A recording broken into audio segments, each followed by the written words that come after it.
holy war, or jihad, is the foremost reason that I must address all venerable life caught up in a needless and senseless battle.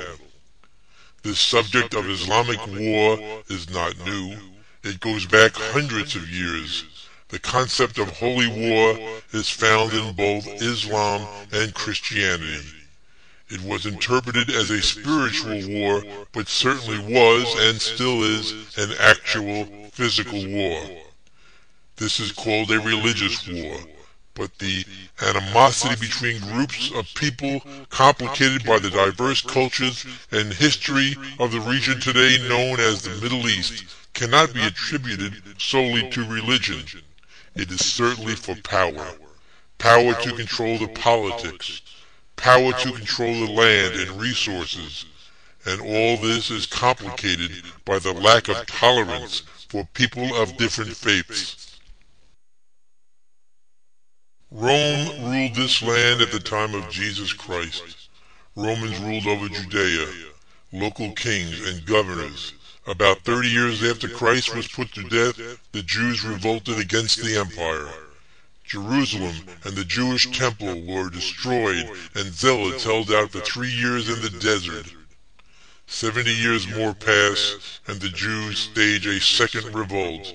Hadrian ends this revolt, and 600,000 Jews are slain, and yet the Jewish faith and determination has never wavered to this present day.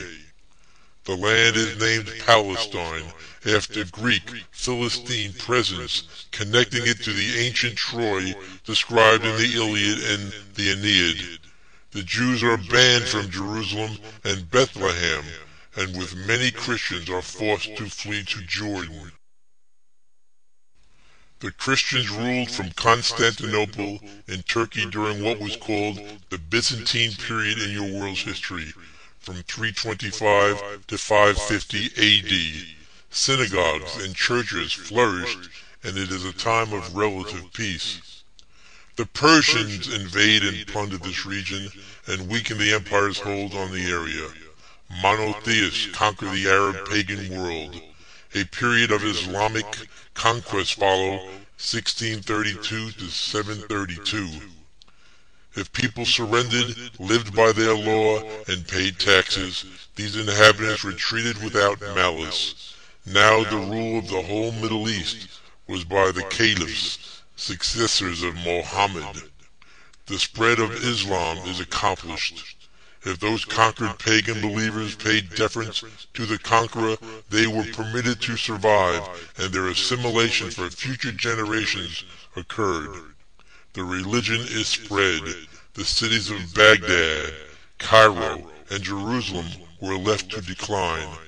For about 200 years, beginning 1095, Turks seized control of these cities from the north. Christian worship and pilgrimages were suppressed, and the Crusades addressed this repression. For 100 years, there was a Christian kingdom, from 1099 to 1199 in Jerusalem. Wars continued for centuries, with Islamic forces gradually gaining control. The Christians were driven back to southern Europe. Ultimately, this will always happen because my plan will not allow any one group to control all the power.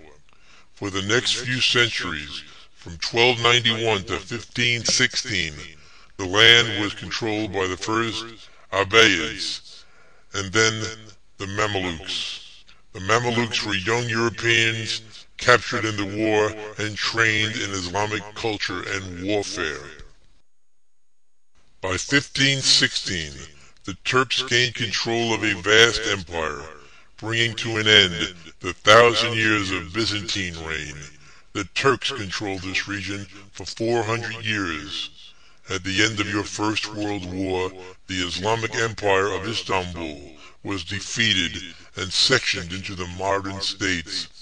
Russia and France fought their own wars over who would control this region, but it was sectioned from mandates.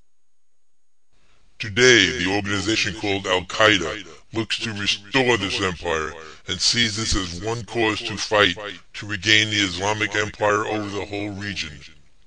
This empire was dismantled by the Western powers, and they became the enemies of Al-Qaeda.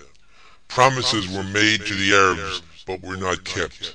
After the Great War, the land was divided between the British forming Iraq, Israel, Palestine, and the French forming Syria and Lebanon.